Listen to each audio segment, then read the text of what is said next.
Meu nome é Luciana Barreto, sou colaboradora do canal Adélio Policarpio e seguindo aqui falando sobre crenças limitantes, a gente vai falar um pouquinho sobre prosperidade, porque geralmente aí é onde as crenças pegam muito nesse quesito e às vezes a pessoa não consegue chegar nas suas metas para ter prosperidade financeira. Nesse caso a gente vai estar falando especificamente desse quesito da prosperidade financeira e, paralelamente, vamos falar um pouquinho da escala de Maslow, tá? Para poder entender alguns processos. Na escala de Maslow a gente tem uma pirâmide com 5 necessidades, né?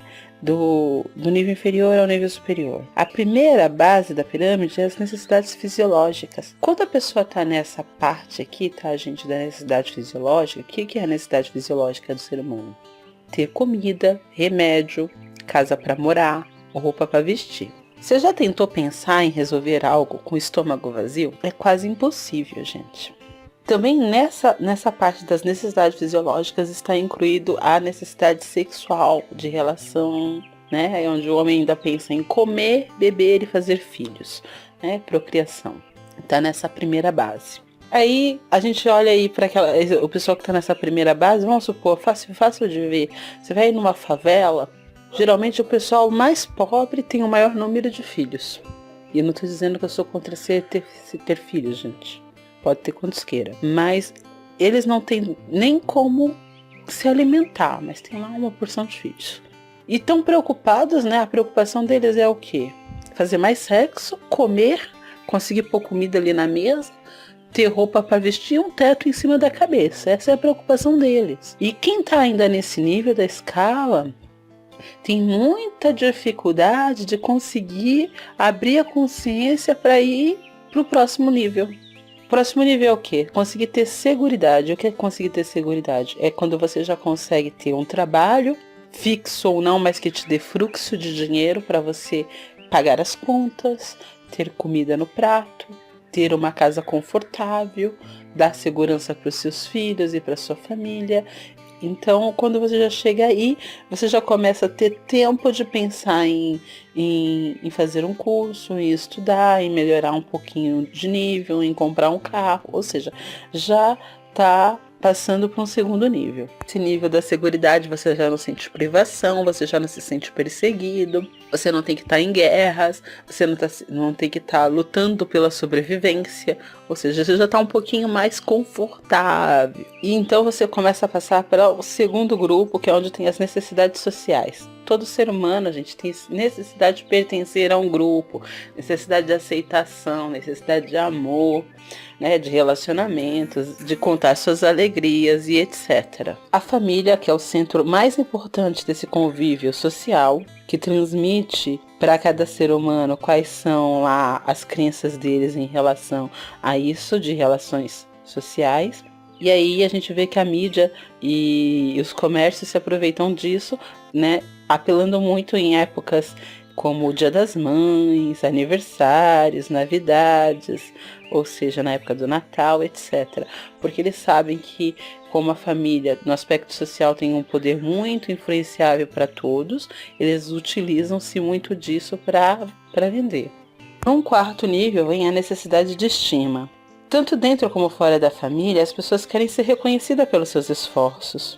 Vai trabalhar ali a definir a nossa autoestima, né, através do reconhecimento que o grupo que a gente vive, que a família da gente, as pessoas no trabalho, na escola, nos reconhecem. E aí muitas pessoas começam a querer pertencer a determinados grupos e para isso fazem coisas, boas ou más, para pertencer a esses grupos, como por exemplo o jovem que bebe para impressionar os amigos e participar daquele grupo de amigos, entre outras coisas. São várias as necessidades, né, como conhecer e compreender, quando a pessoa resolve começar a estudar, a aprender coisas, a melhorar os sistemas em que vive, etc. E as necessidades estéticas de beleza, de se estar bem, de se vestir bem, do tipo de cabelo, etc. Ou seja, da ordem das coisas. E vem uma necessidade de autorrealização, que é uma coisa interior de cada um, onde consiste, né, de você buscar a sua realização pessoal. Acontece naturalmente. Por que a maioria das pessoas não conseguem prosperar na vida? Primeiro, passa a vida inteira reclamando do governo, da crise, dos concorrentes, sempre culpando fatores externos para os seus problemas.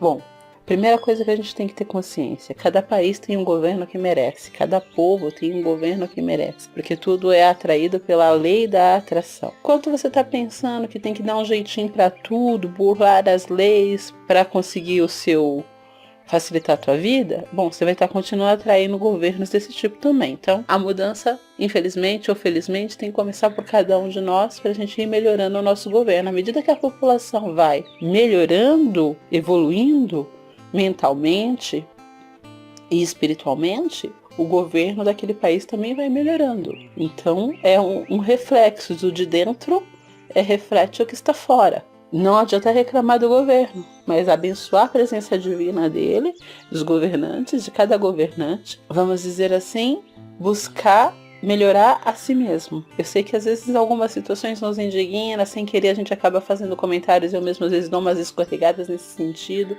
mas o ideal é sempre abençoar a presença divina dos nossos governantes e se corrigir a nós mesmos as nossas falhas para que todo ao nosso redor vai se elevando também. Não adianta reclamar da crise, porque crise só existe para aquele que acredita na crise.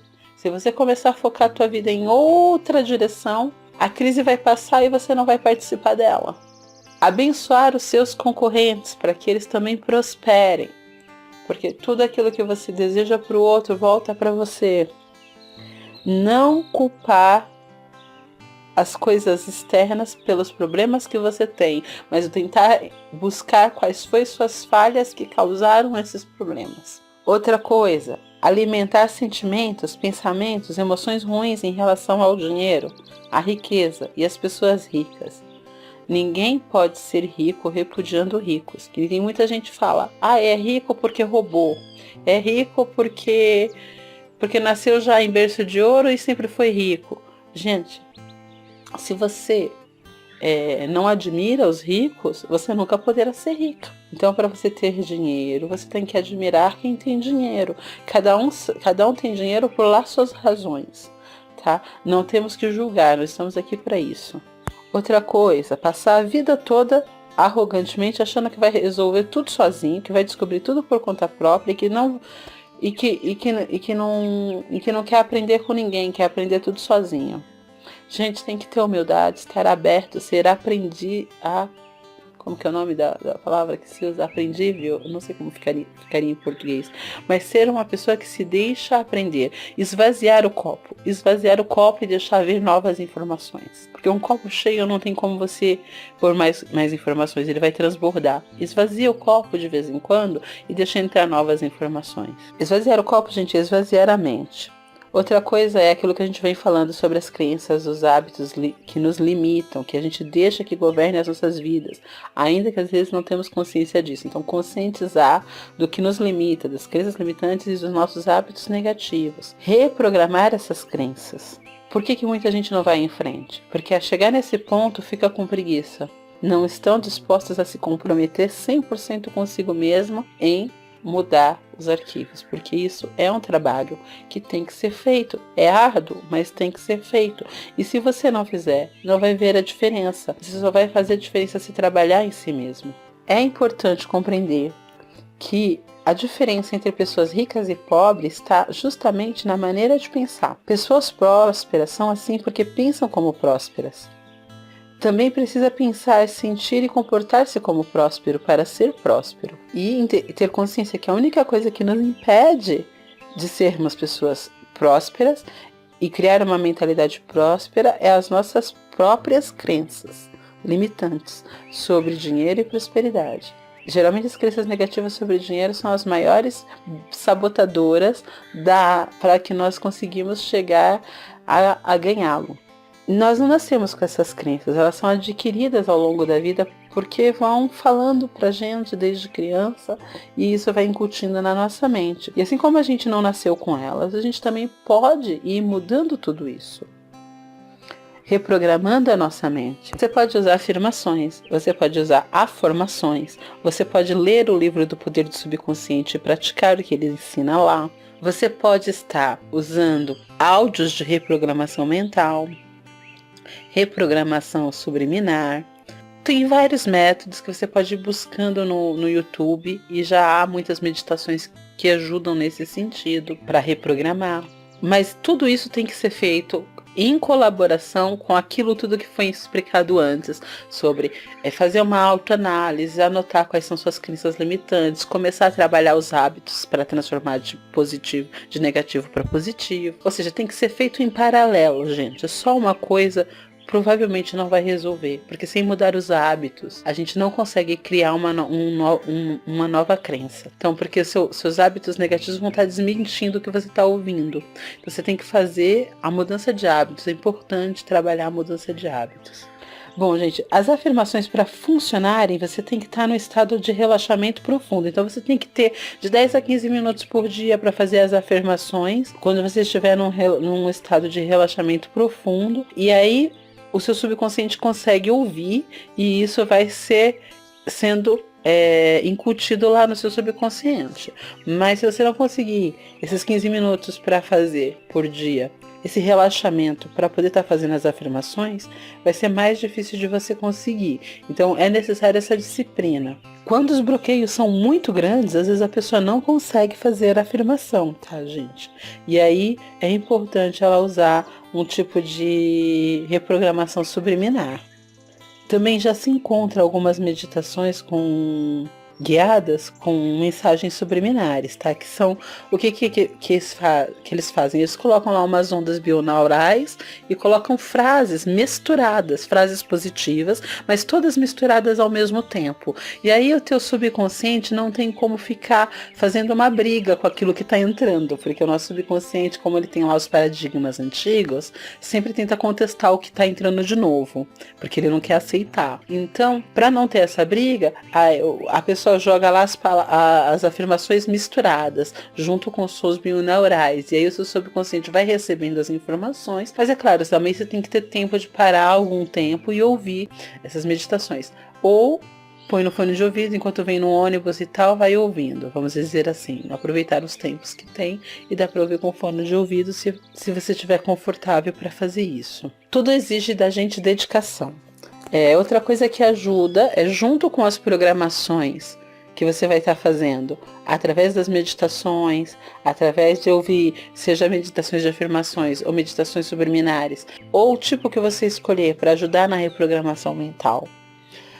Os arquétipos. Usar arquétipos ajuda muito. Depois a gente vai estar falando sobre vários arquétipos que podem nos ajudar a acionar os arquivos na nossa mente de vibração de dopamina, de vibração que vai nos dar coragem, de vibração de informação para nos estimular a estudar, para nos estimular a prosperar, para nos estimular a ter iniciativa para ser líder, para buscar resolver as coisas. Ou seja, tem arquétipos que ajudam em tudo, só que também para os arquétipos funcionar é importante limpar essas crenças, porque às vezes se as crenças estão muito, muito enraigadas, os arquétipos não conseguem atuar. Então é importante primeiramente estar conscientizando das crenças, começando a mudar os hábitos, ou seja, todas essas práticas citadas antes são necessárias fazer, e aí juntamente se somar o uso dos arquétipos para ajudar no aceleramento das novas crenças, que vai fazer com que você atue